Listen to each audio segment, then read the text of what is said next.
There are a couple of episodes of Anaconda that I remember a lot better because they were aired that much more often than others. They were All for One, which is the episode where they go on the nature hike, Icebreakers, which I recently reviewed, and now this one, You're So Vain.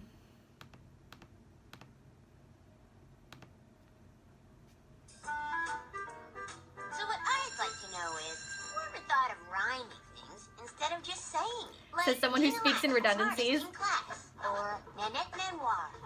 What a skunk you are. Angela? Do I have everyone's complete attention? No, I'm busy being mean on paper. The poems you compose should be about Achieving the someone purpose you of the show. truly admire. Someone you look up to. Someone who's had a profound influence on your life. Someone you wish you could be more like. This is a ploy for Miss Briggs to get attention, isn't it? Every day of the school year. Mrs. Brinks, Yes, Nanette, dear. is it permissible to include French words if you happen to know them? That would be très bien, Nanette Manoir. Poems are due tomorrow morning, so if there are no further questions... Yes, Candy May, do you have a question? Candy May's not used too much as a What's side up, character. again? It's rare to have a dumb girl Mrs. Briggs, character. it's not too much trouble. At least in I was told to cartoons. Let me stay and wipe down the chalkboard. Usually it's a dumb guy. Thank you, Nanette. Aren't you the thoughtful one? The fact that they show intrusive thoughts is funny, but it makes for some very questionable imagery sometimes. One of all. I doubted Angela Anaconda. I'm picking Tiny Dottie, the snack food czar. She's a successful entrepreneur, and she makes a darn good cream cake. Just think of This is her another research early value. episode. You can tell by the stilted motion. The voices are a little different here too, even Angela's. Johnny Abadi's going to write about his Uncle Nicky. He's the best. He hardly ever went to school, and he never goes to work and talk about his snazzy dresser. He drives real fast, too. Of course he does. He's always being chased by the police.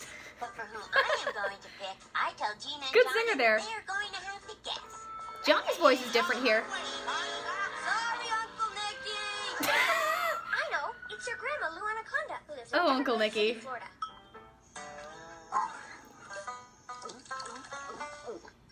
Grandma Lou is pretty cool, but you still didn't guess it. Well, who is it? Sorry, Johnny and Gina, but it looks like you're just going to have to wait. On account of I'm not telling you. It's a surprise. Aww. Angela's voice sounds a little... She's talking a little slower this episode. Mmm, chocolate chips. My favorite. Hey, not till you wash those hands, you. My hands aren't even dirty. Good King. one, King. Ah, nice try. Now march. Loopholes. Want to hear about my assignment we got today, King? We have to write a poem about someone we admire enough to write a poem about, and my pick is the best. It's someone who works really hard, Aw. someone who helps me every day, someone who looks out for everyone in my family. And when I grow up, I want to Whoa. be just like her. Can you guess who it is? You're right. I wonder what kind of fire she was putting Well, out. except for the drinking from the toilet thing. Sister Perpetua, devout nun that I admire, was tarred and feathered and thrown on a pyre. Sister Perpetua, to protest this senseless violence, took a vow of perpetual silence. And Cool. so, in honor of this nun, I shall stop speaking when I am done. Good job, Josephine Praline. Thank you, Josephine, for that very colorful presentation. Who'd like to go next? Bonus points for the part about tarring and feathering. And may I say that's a lovely new frock. Merci beaucoup, Mrs. Brinks. It's a Paris original in honor of the person I have chosen for my poem, Marie Antoinette. Who was Austrian. famous Queen of France. Jimmy Jamal's afro! Aw. Recess period to perfect the delivery of my lengthy poem about royalty. Perhaps Angela, who undoubtedly has written something substantially shorter, should go first. How considerate. It has revenge fantasies about Angela too, doesn't she? Always are. She targets her specifically. All right then, Angela Anaconda. I like that the rivalry is mutual. First, I just want to say that even if some kids pick someone famous to write about, I decided to write about someone I truly admire. Someone I learn from every day. Okay, here goes. You have perfect manners. You never drool. You even help me to get through school. You're playful and friendly. You're open and brave. It's you who teaches me how to behave. In the garden Oh, beds Miss where Brinks, we get some usually therapy, go, please. It seems to help the flowers grow. Even your little whiskers are neat. And the fuzzy fur upon your feet. Your hair is so beautiful, you don't need to wear clothes. You're devoted and loyal, and I like your wet nose. You're the very best role model I've ever met. Subtle Miss Brinks is a nudist joke. Also, Johnny Body's asleep. Oh, Miss Anaconda. I'm sure you could have knocked me down with a feather. I had no idea you felt this about me. Mrs. Brinks, I think there's been a mistake on account of Nonsense. Don't be modest. You have the makings of the next Emily Dickinson. Why, Don't worry, Nanette. I'm sure your poem is much better than hers. Yes, Angela's poem is so unroyal. Angela, wait. Oh, God. Won't you stay in from recess and write your lovely poem on the blackboard for the whole school to see and delight in? Your Mrs. Brinks would like that. But I'm the one with Miss Brinks is gonna overshare on Facebook one day, I guarantee it. Even better poem after recess? I think Nanette's got a point. Me too. I think she has a point even more. Yes, yes, run along. Mustn't miss your recess. Well, at least I'm not a brown noser like Angela Anaconda. your beautiful hair, your lovely gaze. Since I wrote this poem, I'm gonna get straight A's. That's how Angela talks about Nanette. These two have a lot in common. Thanks. What was that, Angela dear? I said, hey, Mrs. Brinks. Mrs. Brinks? Since when did you start liking her? I don't. It wasn't. She just thinks so. She's not the only one, Angela Anaconda. Come on, Gina and Johnny. You know I wouldn't write about Mrs. Brinks. I wrote about King. Martin Luther? Elvis? I remember No, that joke not the specifically. King. My dog King. Oh, sure, Angela. Then how do you explain that thing about the cold, wet nose? Hey, oh yeah! I knew I should have left in that part about drinking from the toilet. Miss Brinks would have made that about her, too. What are you gonna do? I don't know. I tried to tell Mrs. Brinks, but she wouldn't. Angela, under no condition can you ever let Mrs. Brinks know the truth. It would be academic suicide. I know, but what am I? Look, it's Angela Anna Butt Kisser. You know, Angela, I was going to write about Mrs. Brinks, but I didn't want everyone to hate me for being a pomme de terre, which is French for apple polisher, in case you didn't know. But Angela Don't worry, didn't write Nanette. that homophobic Your arch enemy script. hates you just as much. She wrote it about her dog. oops. Oh, she did she?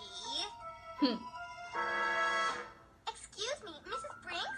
Yes, Nanette? Well, I was thinking about Angela's lovely poem. It's so well written. Maybe you should submit it to the Literary Journal of the American Veterinary Society, seeing as Angela wrote it about her dog. Her dog? And it's not even a purebred dog like my ooh la la either. Oh my god. Angela? Mrs. Brinks, I tried. God, Miss Brinks is a bad teacher. Silence! Never in my illustrious career as an educator of young minds have I been quite so disappointed, Miss Anaconda. Erase You this have an album. astonishing need to get attention from children, Mrs. Brinks. Now, outside. You have a loving husband. Till there's not a trace of offending chalk that was your poem left in them. Nanette, maybe you'd like to write your poem on the board? I'd be honored, Mrs. Brinks. Merci. And yet, Miss Brinks flirts with every man Cuckoo. who is not her husband. And Just you Neat- wait, nincomnincoo. One of these days. I'm really gonna enjoys erase the attention of you. her classmates a little too much. This is strange. Oh, little Nin, I must proclaim Oh, your vengeance. poem about that queen was lame. And you, Mrs. Brinks, with your head so big, your nose is running and your hair is a wig. Come, Ninny and Brinksy, to Landon Perry, where my dog King and me make all the rules to which you must agree. Huh. The dearest of teachers and Not your that favorite violent. pet, please don't you worry, and geez, don't you fret. For here is Gina come to serve you little cakes you don't deserve. Oh, naughty, naughty, prissy miss, and Marie Antoinette. It's kind of funny how Miss Brinks is dressed up so elaborately. Canine King tackles the difficult chore, you insufferable bores, of sentencing you to a swirly. That's, oh my god, I can't, that's the funniest part in this revenge fantasy. And the thing is, no violence, She just says no ridiculous cruelty, swirlies. That's funny. And Candy May dressed as an executioner with a bag over her head, that's really funny. But Angela, save us.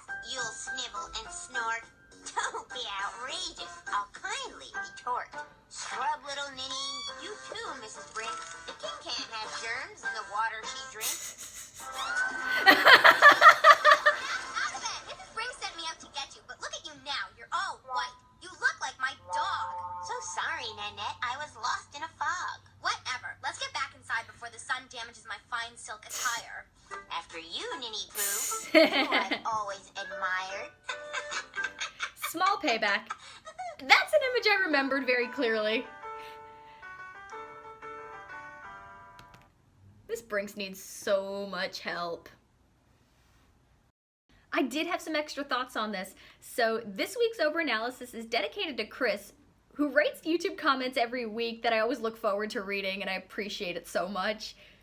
But who has pointed out to me a couple times already that in the earliest episodes of this show, Gordy Reinhardt isn't really part of the main cast and feels more like one of the side characters, kind of like Josephine Praline or Candy May. Which, this is the first time I have noticed that, because Angela only hangs out with Gina and Johnny in this one. They both fulfill the best friend role, but Gina's the smart one, Johnny's the dumb one. I think Gina and Johnny have the potential to be really interesting characters in their own right. Since the show's given us a couple episodes around them, a few details we can play with, a couple things that can be changed. But I think they have the potential to be interesting characters and work off Angela in different ways. So, took me way too long to notice that. Thought I'd share that now. One other thing, the more I watch this show, while Angela and Annette's rivalry is the main focus of it, and I've said this in a much older video, but I get the sense that their rivalry is at least worsened by Mrs. Brinks' presence, who most of the time blatantly favors Nanette, punishes Angela for no reason, but the second Angela shows her any kind of perceived attention, Miss Brinks immediately elevates her status. And it took me forever to figure out what kind of a person Miss Brinks was. I know she's an attention whore. I know she really enjoys attention, and probably a little too much. So I couldn't quite figure out what the deal was. And she even has a loving husband, too. But yet she flirts with so many men in this show who are not her husband. And she has an alarming need for attention from her students. So maybe there's some narcissistic personality disorder tendencies in there. Granted, I'm not a psychiatrist, I'm not a psychologist, so I shouldn't be diagnosing. I don't have a degree in that. But there's definitely some narcissistic tendencies there. But my own interpretation of this character was that she's somebody who used to be really pretty when she was younger, but then didn't take care of herself, lost her looks, and is so bitter about the fact that she no longer gets special treatment anymore. That could be really funny. But yeah, she needs so much help. And I'm starting to see the humor with the character a bit more. Sometimes I find the delivery a little off-putting. And there's some strange imagery surrounding her. And I'm not talking about the one-liners, I'm talking about some of the visuals, which I'm sure is not intentional, but some of it looks so wrong out of context. I think you're supposed to find Ms. Brinks a little gross, though, which in theory would add to the comedy. Oh, this disgusting woman still thinks she's hot. Disgusting because she's mean and has bad manners and is not as sophisticated as she thinks she is. Not because of whatever her body looks like. And the nudism jokes mostly because the naked people are funny thing. No body shaming here, by the way. But maybe that's just because with the nature of the show is so tame most of the time. When you do get some of the darker jokes, it throws you off. Definitely does for me sometimes, even though I appreciate a darker sensibility. But I think there's a big part of me thinks Miss Brinks is also projecting her issues onto her students, at least projecting them onto Angela and Annette. And I think that while it wouldn't fix the problem, it wouldn't fix their rivalry, but I do think that getting Miss Brinks out of the picture would definitely make things a lot better between them. They'd still have to go on their own character journeys before they stop obsessing over each other and trying to tear each other down. But that's a big factor for me. And I just realized That is the purpose of the show, deconstructing this rivalry. Now, and that works because the whole purpose of the show, or at least what's said several times in the opening, is Angela and Annette's rivalry. We know it's mutual, so I think rebooting it, the purpose of the show should be deconstructing this rivalry and what they have to do in order to let it go. Now, I'm not going to say everything I think about that because you really never know where it's going to go. But that's the journey of the entire show. This rivalry, how it works, what their deal is, and how they progress as characters.